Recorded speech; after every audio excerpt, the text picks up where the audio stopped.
যদি আমি ঝরে যাই, কবি জীবনানন্দ দাশের এক অনন্য কবিতা, যেখানে প্রকৃতি, মৃত্যু ও অস্তিত্বের মাঝে এক গভীর সংলাপ রচিত হয়েছে। কবির আবেগময় কাব্য ভাষা আমাদের নিয়ে যায় এক নৈশব্দের জগতে, যেখানে জীবন ও মৃত্যুর সীমারেখা ধীরে ধীরে মুছে যায়। এই আবৃত্তিটি শুনে অনুভব করুন কবিতার মর্মস্পর্শী আবেদন।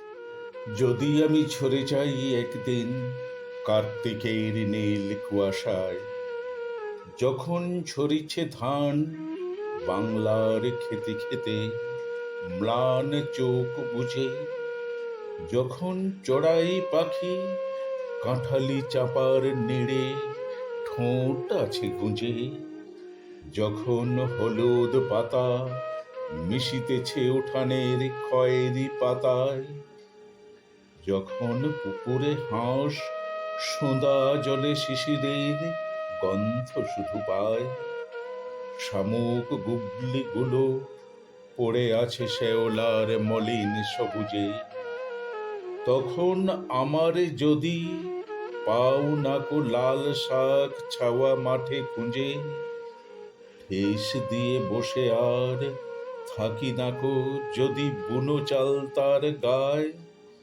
তাহলে জানিও তুমি আসিয়াছে অন্ধকারে মৃত্যুর আহ্বান।